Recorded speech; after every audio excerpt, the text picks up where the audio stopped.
Muslim personal law ಬಗ್ಗೆ ನಾವೆಷ್ಟು ಅರಿತಿದ್ದೇವೆ? Muslim personal law ಬಗ್ಗೆ ಅಸಡ್ಡೆ ತೋರಿದರೆ ಆಗಬಹುದಾದ ಅನಾಹುತಗಳೇನು?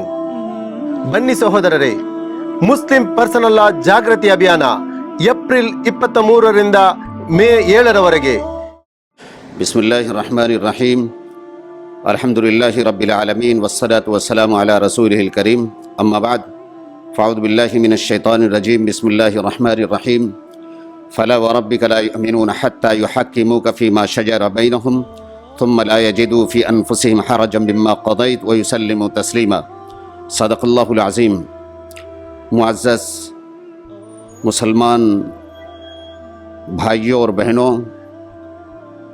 मैं कुरान करीम की इस आयत से मुताल्लिक़ कुछ बातें आपके सामने रखना चाहता हूँ, बल्कि जो हालात हैं आज, जिन हालात से हम लोग जूझ रहे हैं और गुज़र रहे हैं, और जिन मुश्किलात का सामना इस उम्मत मुस्लिमा को आजकल दरपेश है, जिसके ख़िलाफ़ साजिशें चल रही है, मैं उस सिलसिले में कुछ बातें करना चाहता हूँ.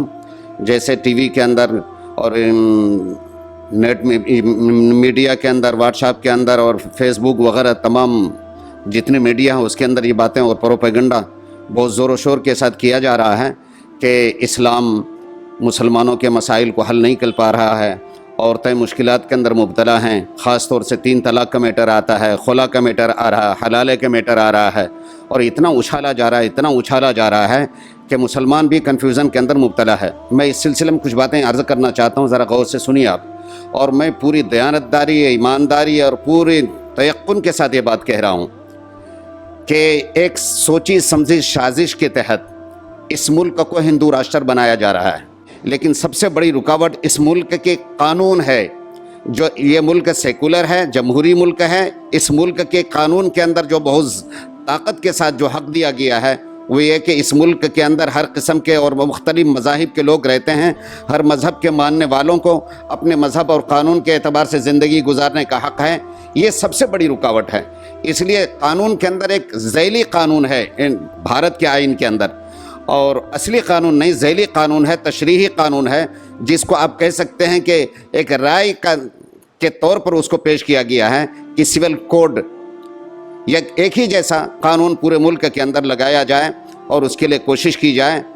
हालांकि उस वक्त ये बात बताई गई थी कि अगर हालात साजगार हों तो ऐसी सूरत में इसके बारे में कुछ बात की जाए, लेकिन यहाँ हालात साजगार नहीं बल्कि नासाजगार बनाए जा रहे हैं. पीटा जा रहा, मारा जा रहा, टार्चर किया जा रहा है, परेशान किया जा रहा है, प्रोपेगेंडे किए जा रहे हैं, एक दूसरे को पर इल्ज़ाम और बहुत तराशियाँ की जा रही हैं, और इस्लाम को बदनाम करने की कोशिश की जा रही है. सिविल कोड सबसे उनका बड़ा हथियार है, और इस हथियार के अंदर भी सबसे बड़ी रुकावट इस्लाम है, मिल्लत इस्लामिया है. चूँकि इस्लाम अपने मानने वालों के एक ज़ाब्ते हयात पेश करता है और एक कानूनी ज़िंदगी एक कानून के मुताबिक गुजारने की हिदायत करता है. इस वजह से इस्लाम सबसे बड़ी रुकावट है इनके सिविल कोड के लिए. और अब मुस्लिम पर्सनल लॉ हमारे कानून का एक हिस्सा है, पूरा कानून नहीं है बल्कि एक हिस्सा है. ये वो कानून है जो मुसलमानों को मुसलमानों के साथ पेश आता है, जो मामलात उसके हल करने के कानून है, जिसकी नुमाइंदगी मुस्लिम पर्सनल लॉ बोर्ड कर रही है. इसकी वजह से अब मुसलमानों को भड़काया जा रहा है कि देखो इस्लाम तुम्हारे मसाइल को हल नहीं कर रहा, तलाक़ का मैटर उठाया जा रहा है, 3 तलाक़. हालांकि आप तहक़ीक़ करें और तज्ज़िया करें तो आपको मालूम होगा हिंदुस्तान के अंदर तलाक़ की सबसे ज़्यादा कम शरह मुसलमानों के अंदर है. सबसे ज़्यादा जो तलाक़ की शरहें पाई जाती हैं वो हिंदुओं के अंदर हैं, और एक केस 25-25, 30-30 साल तक चल रहा है. जबकि मुसलमानों को ऐसे हालात अगर पेश आ जाएं, एक साथ निभना मुश्किल हो जाए और ज़िंदगी दो भर हो जाए, तलाक़ की इजाज़त दी गई है और मिनटों के अंदर दोनों जानिब के लोग बैठते हैं या इस्लामी अदालत में जाते हैं, फौरी तौर पर उनके तहक़ीक़ करने के बाद दोनों को अलग कर दिया जाता है. 25-25, 30-30 साल तक उनको जूझना नहीं पड़ता है. तलाक़ मसाइल के हल के लिए था. और इसी तरह खुला, जब मर्द तलाक़ ना दे, औरत बहुत मुश्किल और कर्ब के अंदर ज़िंदगी गुजारे, तो औरत को हक़ दिया गया तुम अपना मैटर उठाओ और तुम तलाक़ का मुतालबा कर सकती हो. औरत के जानिब से जो तलाक़ का मुतालबा किया जाता है वही खुला की शक्ल है. और हलाले को भी बार बार उठाया जा रहा है. हालांकि हलाला यह है जब आदमी 3 तलाक़ दे. अव्वलन तलाक़ की जो सही सूरत है वो ये है, जो सुन्नत के मुताबिक इस मुश्किल से बचने के लिए कि एक तोहर यानी एक पाकी के अंदर एक तलाक़ दें, اس کے بعد مرد سوچے، عورت بھی سوچے، ایک ساتھ اگر نبھنے کا کچھ چانس ہے تو اب طلاق واپس لے لے، یعنی بیوی کو واپس لے لے، اور بیوی میاں بیوی بن کر کے رہ سکتے ہیں، پھر کوئی مشکل نہیں۔ اور اگر عدت گزر گئی تو طلاق پڑ جاتی ہے، اس کے بعد بھی ان کو موقع رہتا ہے کہ دوبارہ نکاح کر لے۔ لیکن کسی پاگل نے اگر 3 طلاق ایک بارگی دے دی تو 3 طلاق تو واقعی ہو جاتی ہیں، لیکن مرد کو سزا دیا جاتا ہے ایسے موقع پر، اب یہ عورت تیرے واسطے حلال نہیں ہوگی۔ اگر یہ عورت کہیں دوسری جگہ شادی کر لے، خدا نخواستہ وہ شوہر پاگل نکلے، وہ بھی طلاق دے دے، یا شوہر انتقال ہو جائے، تو اس کے بعد عورت کے دل کے اندر اگر آئے کہ میں پہلے شوہر کے یہاں ہی ٹھیک تھی، لہذا دوبارہ نکاح کرنے کا اگر راستہ تلاش کریں، تو کہتے ہیں اب ان کے واسطے راستہ ہے، اس سے پہلے ان کے واسطے کوئی راستہ نہیں تھا دوبارہ نکاح کرنے کا۔ نکاح شریعت کے نظر کے اندر سب سے زیادہ، حدیث میں جو آتا ہے ایسرہ مؤونۃ، سب سے بابرکت اور کامیاب نکاح وہ ہے جس کے اندر محنت کم ہو، خرچہ کم ہو، پریشانی کم ہو۔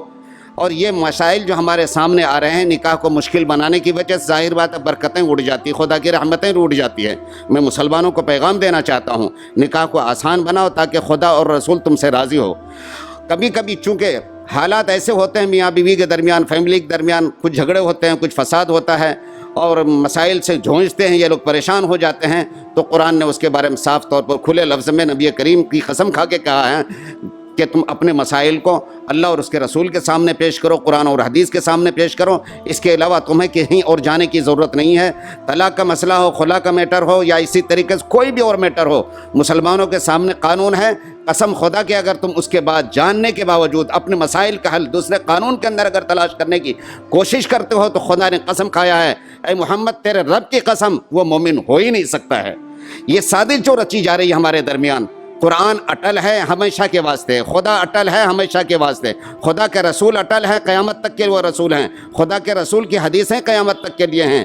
اگر یکساں سول کوڈ کا مسئلہ پیدا ہوا تو اس کا مطلب یہ ہوا کہ ہم قرآن اور حدیث کو چھوڑ کر کے، اپنی شناخت کو چھوڑ کر کے زندہ نہیں رہ سکتے ہیں۔ یہ کسی صورت میں ایسا ہو ہی نہیں سکتا ہے کہ قرآن اور حدیث اور اس کی رہنمائی کو چھوڑ کر کے ہم اس ملک کے اندر زندہ رہیں۔